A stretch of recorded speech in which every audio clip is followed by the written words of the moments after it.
Hello student. अब हम अपने लेक्चर को आगे बढ़ाते हुए हम आज पढ़ते हैं चल कुंडली धारामापी। ये चल कुंडली धारामापी जो है ये चल कुंडली धारामापी के नाम से क्यों जानी जाती है, क्योंकि इसमें क्या होता है, कुंडली अपने अक्ष के परितः घूमती है, चुंबक स्थिर होते हैं, इसलिए इसको चल कुंडली धारामापी कहते हैं। अब चल कुंडली धारामापी दो प्रकार की होती है, एक तो है निलंबित कुंडली धारामापी, दूसरा है किलकित कुंडली धारामापी। निलंबित कुंडली धारामापी अब जो पहले आज हम पढ़ रहे हैं निलंबित कुंडली धारामापी। निलंबित जो आपके पास यहाँ संरचना दिख रही है, ये किस प्रकार की संरचना है, ये निलंबित कुंडली धारामापी की संरचना है। ठीक है, अब हम निलंबित कुंडली धारामापी की पहले संरचना देखते हैं, फिर उसका सिद्धांत, फिर कार्यविधि। तो संरचना किस प्रकार है कि निलंबित कुंडली धारामापी की संरचना इस प्रकार है कि इसमें चुंबक के दो ध्रुवखंड अवतल चुंबक, सॉरी ये बोल सकते हैं नाल चुंबक के दो ध्रुवखंड किस प्रकार होते हैं, अवतल कटे हुए होते हैं। अवतल कटे हुए क्यों होते हैं, इसका कारण हम देखते हैं क्योंकि यहाँ हम त्रिज्यीय चुंबकीय क्षेत्र उत्पन्न कर सके। ठीक है, तो अब आप त्रिज्यीय चुंबकीय क्षेत्र क्या है हम कुछ समय पश्चात देखेंगे। तो यहाँ पे क्या होंगे, ये अवतल कटे हुए होते हैं, एक एन और एस ध्रुव के बीच में, इन दोनों चुंबकीय ध्रुवों के बीच में एक कुंडली रख दी जाती है। अब ये कुंडली लटका दी जाती है, किसकी सहायता से लटका दी जाती है, तो ये जो कुंडली है ये लटका दी जाती है फास्फोरस ब्रांच की पत्ती की सहायता से। जो पत्ती आपके पास दिख रही है ये फास्फोरस ब्रांच की पत्ती की सहायता से। अब फास्फोरस ब्रांच की पत्ती किससे लटकी हुई होती है, तो ये मरोड़ी टोपी एच से लटकी हुई होती है। अब इस ये मरोड़ी टोपी एच का कार्य क्या है, मरोड़ी टोपी एच का कार्य है कि आप फास्फोरस ब्रांच की पत्ती में तनाव उत्पन्न कर सके। ठीक है, अब इस फास्फोरस ब्रांच की पत्ती में एक समतल दर्पण लगा होता है, इस समतल दर्पण को किससे प्रदर्शित करते हैं, एम से।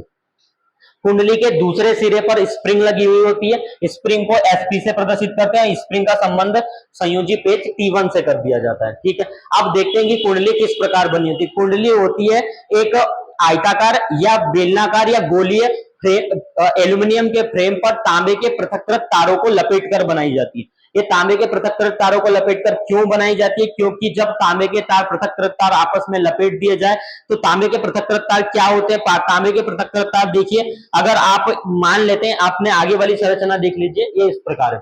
आपको कुंडली अगर आप देखते हैं धारामापी की कुंडली तो वो इसकी संरचना इस प्रकार दिखेगी। ये एक बेलनाकार पात्र है एल्यूमिनियम का, एल्यूमिनियम के बेलनाकार पात्र में तांबे के पृथक्कृत तार लपेट दिए गए। जैसे ये एल्यूमिनियम का बेलनाकार पात्र है मान लेते, इस पर तांबे के पृथक्कृत तार लपेट दिए जाते हैं। तांबे के पृथक्कृत तार को, पृथक्कृत तार क्यों लपेटे जाते हैं, क्योंकि जब तांबे के तार एक दूसरे के ऊपर लपेट जाते हैं तो दो तार संपर्क में ना हो, ताकि जब दो तार संपर्क में आ जाएंगे तो वहां स्पार्क होने का खतरा बना रहता है। इसके लिए जब एक लेयर लपेट दी जाती है, एक लेयर लपेट दी जाती है, उसमें कोडिंग कर दी जाती है, ताकि जब दो तार क्या ना हो, दो तार एक दूसरे के संपर्क में ना हो और स्पार्क से बच सके, इसलिए तांबे के पृथक्कृत तार लपेटकर बनाई जाती है। अब ये बेलनाकार कुंडली है जो एल्यूमिनियम का फ्रेम है, मान लेते हैं एल्यूमिनियम के फ्रेम पर तांबे के पृथक्कृत तार लपेटे गए। तांबे के पृथक्कृत तार अगर लपेटोगे तो ये इस प्रकार होंगे, मतलब अगर बेलनाकार पात्र में तांबे के पृथक्कृत तार लपेट दिए जाए तो एक किस प्रकार की आकृति बनाते हैं, एक आयताकार आकृति बनाते हैं। जिस प्रकार देखिए ये इस प्रकार होगा, इधर बढ़ेंगे इस तरफ बढ़ेंगे तो ये आकृति कैसी बनती है, आयताकार। इसलिए हमने इसके पहले वाले जो चित्र में, इसके पहले वाले चित्र में हमने जो ये कुंडली बनाई है आयताकार बनाई है। ठीक है, अब इस आयताकार कुंडली के अंदर एक नर्म लोहे का क्रोड भरा होता है। ये नर्म लोहे का क्रोड इस प्रकार भरा जाता है कि कुंडली से संपर्क में ना हो।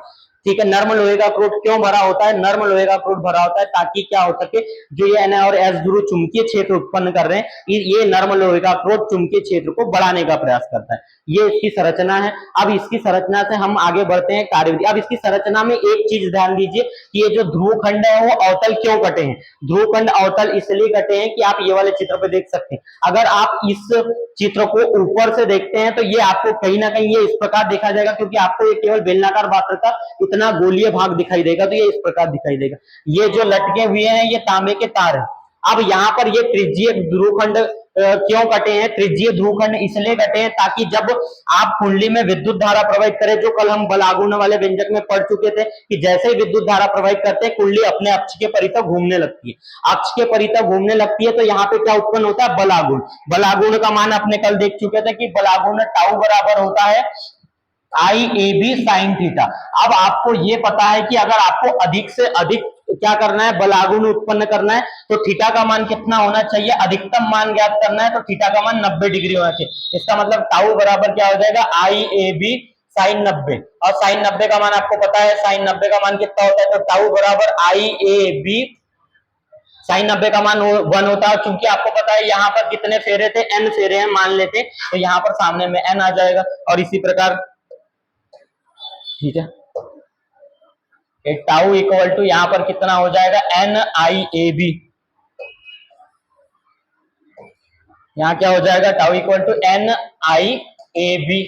ठीक है, ये अधिकतम बलागुण को उत्पन्न करता है। इसका मतलब जो सतह है, कुंडली की सतह किसके लंबवत होना चाहिए, कुंडली की सतह या सॉरी कुंडली की सतह किसके समांतर होना चाहिए, चुंबकीय क्षेत्र के समांतर। तो हमको क्या करना है, धारामापी बनाने के लिए जो चुंबकीय क्षेत्र का मान है, सॉरी धारामापी बनाने के लिए हमको अधिकतम बलागुण उत्पन्न करना है। और अधिकतम बलागुण तभी उत्पन्न होगा जब कुंडली की सतह चुंबकीय क्षेत्र के समांतर हो। जब कुंडली की सतह चुंबकीय क्षेत्र के समांतर, हमने कल पढ़ चुके थे, यदि कुंडली की सतह चुंबकीय क्षेत्र के समांतर होगी, हम कल पढ़ चुके थे, यदि चुंबकीय क्षेत्र, ये कुंडली की सतह चुंबकीय क्षेत्र के समांतर, ये कुंडली, ये चुंबकीय क्षेत्र को प्रदर्शित करता है, ये कुंडली की सतह, यदि कुंडली की सतह चुंबकीय क्षेत्र के समांतर होगी तो यहाँ पर जो इसका क्षेत्रफल सदिश है वो चुंबकीय क्षेत्र के साथ कितने डिग्री का कोण बनाएगा, क्षेत्रफल सदिश चुंबकीय क्षेत्र के साथ 90 डिग्री का कोण बनाएगा। और जब 90 डिग्री का क्षेत्रफल सदिश चुंबकीय क्षेत्र के साथ 90 डिग्री का कोण बनाएगा तो फिर यहाँ पर हमको बलागुण का मान अधिकतम प्राप्त होगा। और चल कुंडली धारामापी में हमको बलागुण का मान क्या प्राप्त करना है, अधिकतम, या निलंबित कुंडली धारामापी में बलागुण का मान अधिकतम प्राप्त करना है। इसलिए हमको क्या करना पड़ेगा, हमको ऐसी व्यवस्था बनानी पड़ेगी कि ये जो क्षेत्रफल सदिश है उसकी दिशा, क्षेत्रफल सदिश की दिशा चुंबकीय क्षेत्र के लंबवत हो, और दूसरा है जो कुंडली की सतह है वो चुंबकीय क्षेत्र के अनुदिश हो, तभी जाके क्षेत्रफल सदिश की दिशा चुंबकीय क्षेत्र के लंबवत होगी। अब इसको क्योंकि आपको पता है कि अगर आप कुंडली को ये त्रिज्यीय खंड न होगा इस प्रकार ले तो ये कुंडली आप क्या होती, ये कुंडली घूमने लगती है। जैसे जैसे कुंडली घूमने लगेगी कहीं ना कहीं ये चुंबकीय क्षेत्र की तीव्रता की दिशा इधर थी, अब अगर कुंडली घूमने लगेगी तो चुंबकीय क्षेत्र की दिशा के क्या होने लगेगी, चुंबकीय क्षेत्र की दिशा के अनुदिश न होते हुए कहीं ना कहीं किसी कोण पर विस्थापित होने लगी, जिससे बलागुण का मान कहीं ना कहीं कम होगा। इसी से बचने के लिए हम क्या करते हैं, जो चुंबक है, चुंबक के ध्रुव खंडों को क्या कर दिया जाता है, अवतल काट दिया जाता है। ये इससे क्या फायदा होगा कि जब कुंडली अपने अक्ष के परितः घूमेगी, अभी क्या होंगे, ये वाला जो चुंबकीय क्षेत्र है वो चुंबकीय क्षेत्र इस तांबे के तार या कुंडली के, ये जो कुंडली लगी हुई है कुंडलियां मान लेते हैं, तो ये कुंडली के क्या है, समांतर है या समतल है या समांतर है, ये इस प्रकार ये अनुदिश है। मतलब किसकी, कुंडली की सतह इन दोनों चुंबकीय, मान लेते हैं ये चुंबकीय क्षेत्र है तो इन चुंबकीय क्षेत्र के समांतर है।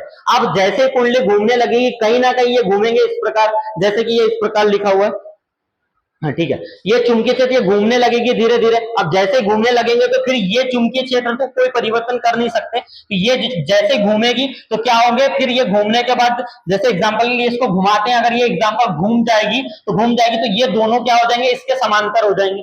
तो हमको कहीं ना कहीं प्रत्येक बिंदु पर चुंबकीय क्षेत्र कुंडली के समांतर दिखेगा, और कुंडली के समांतर दिखेगा मतलब क्षेत्रफल सदिश के लंबवत होगा। और कहीं ना कहीं जब भी कुंडली घूमेगी तो हमको टाउ के मान में कोई परिवर्तन नहीं आएगा, टाउ का हमको अधिकतम मान ही प्राप्त होगा, क्योंकि जब कुंडली घूमेगी और कुंडली घूमेगी तो ये अभी ये समांतर है, कुछ समय पश्चात जब कुंडली घूमेगी तो ये वाले चुंबकीय क्षेत्र समांतर हो, इसलिए जो ध्रुव खंड है वो अवतल काटे जाते हैं या इसको क्या बनाया जाता है, त्रिज्यीय बनाया जाता है। ठीक है, अब हमको क्या करना है, बलागुण का मान अधिक, इसलिए क्योंकि हमको कुंडली में बलागुण का मान अधिकतम प्राप्त चाहिए, अधिकतम चाहिए, इसीलिए हम कुंडली को त्रिज्यीय या ध्रुव खंडों को अवतल काटते हैं। ठीक है, अब यहाँ पर क्या होगा, आप इसके सिद्धांत पे कार्य करते हैं। आप क्या करते हैं, जैसे ही हम कुंडली में विद्युत धारा प्रवाहित करते हैं, विद्युत धारा प्रवाहित करने के कारण ये विद्युत धारा प्रवाहित करते हैं, क्योंकि चुंबकीय क्षेत्र की तीव्रता की दिशा इधर है तो विद्युत धारा प्रवाहित करने के कारण इस पर एक बल लगता है, बल आघूर्ण लगता है, और उस बल आघूर्ण के कारण चुंबकी अपने अक्ष के परितः घूमने लगती है। और कुंडली जब अपने अक्ष के परितः घूमने लगेगी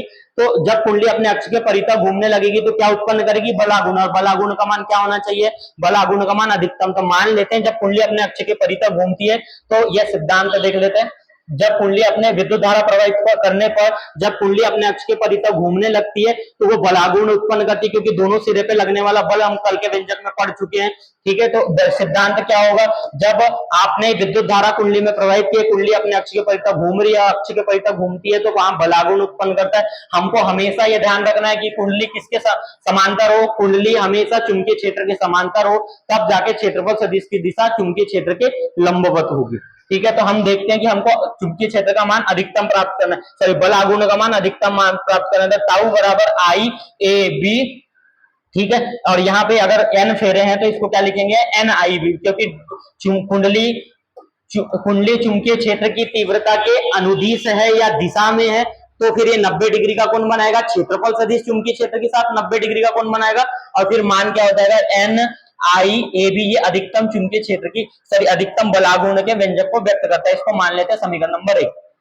ठीक है, अब आप ये ध्यान दीजिए कि जब कुंडली घूमेगी तो ये स्प्रिंग भी उसके साथ घूमने लगेगी। ये स्प्रिंग इसके घूमने का विरोध करती है, क्यों? क्योंकि स्प्रिंग में कौन सा गुण होता है, प्रत्यास्थता का गुण होता है। अब इस प्रत्यास्थता के गुण के कारण जैसे कुंडली घूमेगी, कुंडली के साथ साथ स्प्रिंग भी घूमती है, और स्प्रिंग घूमती है तो फिर स्प्रिंग घूमने पर यहाँ पर क्या होगा, एक नया बलागुण उत्पन्न होगा, उस बलागुण को ऐंठन बलागुण कहते हैं। क्यों? क्योंकि ये स्प्रिंग क्या करेगी, स्प्रिंग कुंडली के घूमने का विरोध करेगी, और कुंडली के घूमने का विरोध करेगी तो स्प्रिंग जब घूमती है तो स्प्रिंग भी अपने आप में एक बलागुण उत्पन्न करती है, उस बलागुण को बोलते हैं ऐंठन बलागुण, ऐंठन बल आघूर्ण। ठीक है, उस आघूर्ण को क्या कहेंगे, ऐंठन बल आघूर्ण। अब ये स्प्रिंग क्या उत्पन्न करेगी, ऐंठन बल आघूर्ण। ऐंठन बल आघूर्ण को मान लेते हैं, ऐंठन बल आघूर्ण से प्रदर्शित करते हैं सी से। अब ऐंठन बल आघूर्ण जो होता है कुंडली के विक्षेप के समानुपाती होता है, कुंडली के विक्षेप के समानुपाती। इसका मतलब जितना ज्यादा कुंडली विक्षेप होगी, क्योंकि आपको पता है जितना ज्यादा कुंडली विक्षेपित होगी स्प्रिंग भी उतना ज्यादा घूमेगी, इसका मतलब उतना ज्यादा बलागुण का निर्माण करेगी, तो उस बलागुण को बोलते हैं ऐंठन बलागुण। मान लेते हैं जो कुंडली है, या ये बोल सकते हैं, ठीक है, आगे की ओर बढ़ाते हैं, तो यह सिद्धांत के लिए यहां पर मान लेते हैं एकांक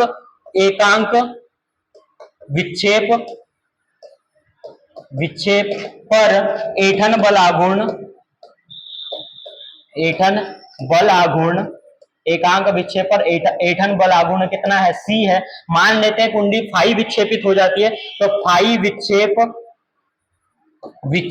पर ऐंठन बल आघूर्ण, फाई विक्षेप पर ऐंठन बल आघूर्ण, फाई विक्षेप पर ऐंठन बल आघूर्ण का मान क्या हो जाएगा, फाई विक्षेप पर ऐंठन बल आघूर्ण का मान C5।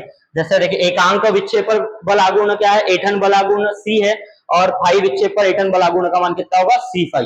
ये कब तक विक्षेप होगा, जब तक ये वाला विक्षेप कब तक रहेगा, ये ऐंठन बल आघूर्ण का मान कब तक, या ऐंठन बल आघूर्ण कब तक उत्पन्न होगा, जब तक कुंडली घूमेगी। मतलब इसका मतलब है जब तक कुंडली के ऐंठन बल आघूर्ण का मान तब तक उत्पन्न होते रहेगा जब तक वो अधिकतम बल आघूर्ण के कुंडली के बल आघूर्ण के बराबर ना हो जाए।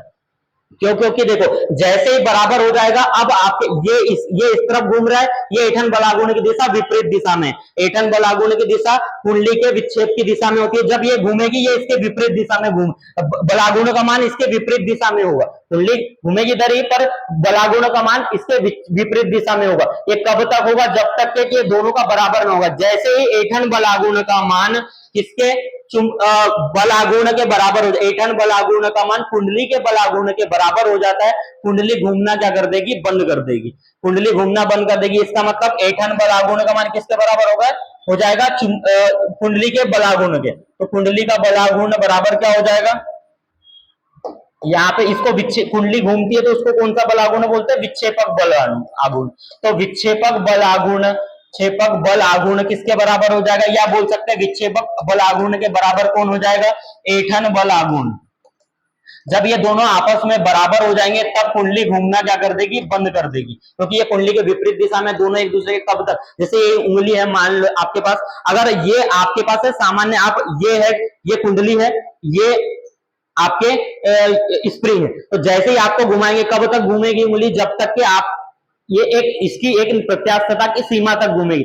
जैसे ये घूमना बंद कर देगी तो ये भी इसके बराबर हो जाएगा, मतलब इसके द्वारा लगाया गया बल इसके इसके कुंडली के ये जो उंगली है ये क्या करती है, विरोध कर रही है, किसका, ये इसके घुमाने का, इसके घूमने का विरोध कर रही है। तो ये कब तक घूमने का विरोध करेगी, जब तक ये घुमाया जाएगा। ठीक है, अब ये दोनों का मान बराबर होगा तो उंगली क्या होगा, घूमना बंद कर देगी। उसी प्रकार विक्षेपक बल आघूर्ण का मान किसके बराबर हो जाएगा, ऐंठन बल आघूर्ण का। विक्षेपक बल आघूर्ण का मान क्या लिखे हमने, विक्षेपक बल आघूर्ण कितना है, टाउ, टाउ का मान किसके बराबर लिखे, टाउ क्या आ रहा है, एन आई ए बी, और एन आई ए बी किसके बराबर होगा, एटन बलागुण। एटन बलागुण कितना है, C5। और हमेशा याद ध्यान दीजिए एटन बलागुण विच्छेद के व्युत्क्रमानुपाती होता है, सॉरी विच्छेद के अनुक्रमानुपाती होता है या समानुपाती होता है, अनुक्रमानुपाती या समानुपाती होता है। आप इसमें से धारा निकाल सकते हैं, आई का मान बराबर क्या हो जाएगा, दोनों आपस में बराबर हो गए तो आई निकालना है, बाकी को पक्षांतर करके ले जा सकते हैं, तो C5 अपॉन में क्या हो जाएगा, एन ए बी।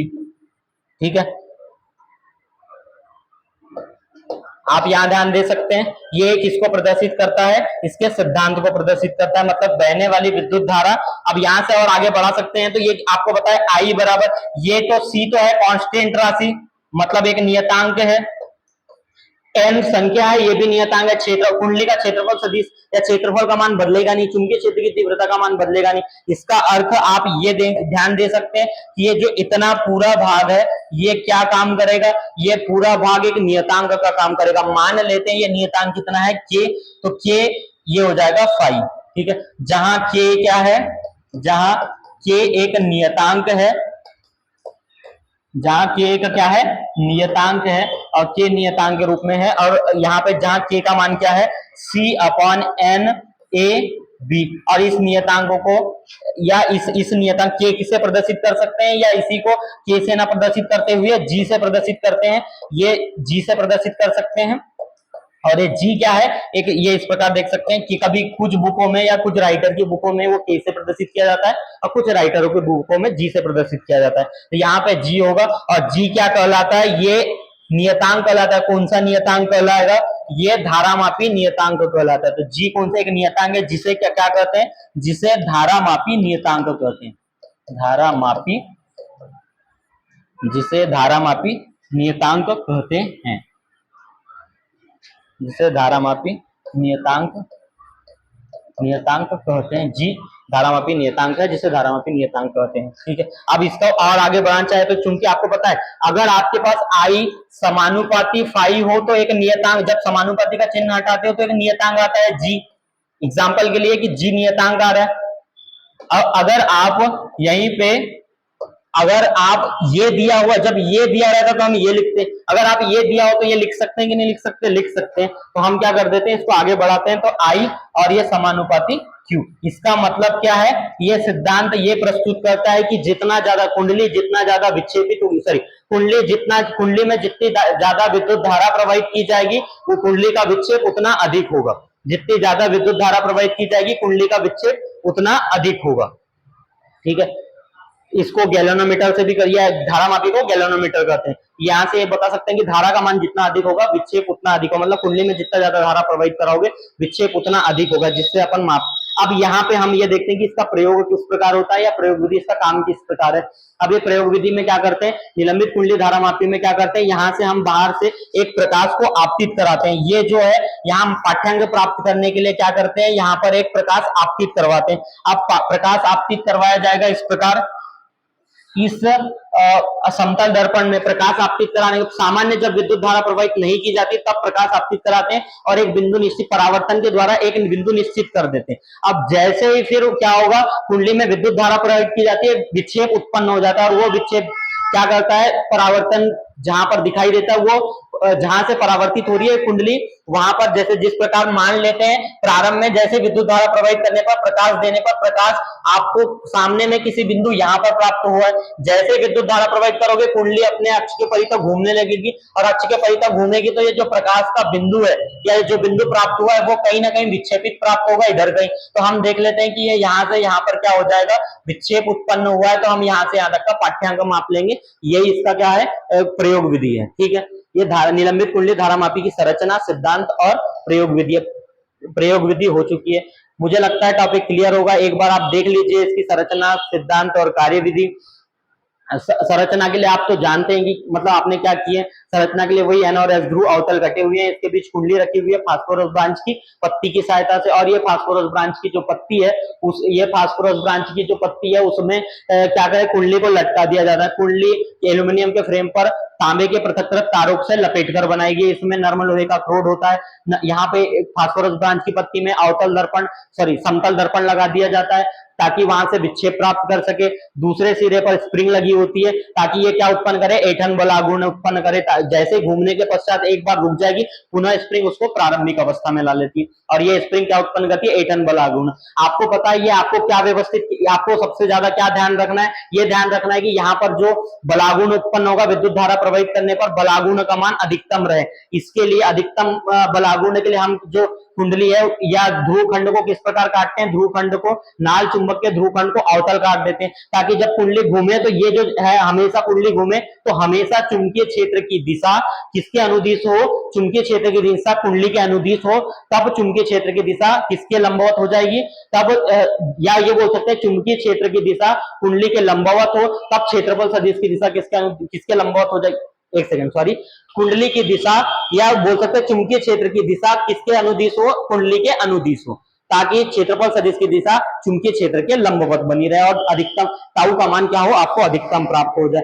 अब आपको यदि टाउ का मान अधिकतम प्राप्त हो जाता है तो जैसे ही कुंडली घूमने लगती है, स्प्रिंग क्या उत्पन्न करती है, इस स्प्रिंग कुंडली के घूमने का विरोध करती है। जैसे कुंडली घूमने का विरोध करेगी या कुंडली के घूमने का विरोध स्प्रिंग करती है, तो ये कब तक विरोध करते हैं कि जब तक के ऐंठन बल का मान, ये क्या करते हैं स्प्रिंग में जो उत्पन्न हो रहा है वो ऐंठन बल आघूर्ण, ये कब तक विरोध करेगी, जब तक ऐंठन बल आघूर्ण का मान क्या ना हो जाए, ऐंठन बल आघूर्ण का मान विक्षेपक बल आघूर्ण के बराबर हो। जैसे ही दोनों बराबर होंगे कुंडली घूमना बंद कर देगी। तो अपन लिख देते हैं इसके सिद्धांत में NIAB बराबर हो जाए C5, जहां पर क्या करते हैं पक्षांतर धारा का मान निकालेंगे, बाकी को सबको पक्षांतर, इतना जो भाग है वो क्या कहलाता है, इतना जो भाग है वो एक नियतांक है, इसको हम G नियतांक से प्रदर्शित कर सकते हैं, जहां G एक नियतांक है जिसे धारामापी नियतांक कहते हैं। G बराबर क्या होता है C/NAB, जो पूरा का पूरा एक नियतांक है। अब आपको पता है ये जब आप इसको ये लिखते हैं तो इसको ये लिख सकते हैं, तो जब बराबर में G नियतांक समानुपाती का चिन्ह आ जाता है, इसका मतलब I अनुक्रमानुपाती होती है किसके, फाई, या I समानुपाती होती है फाई। इसका मतलब आप जितनी ज्यादा विद्युत धारा प्रवाहित करवाओगे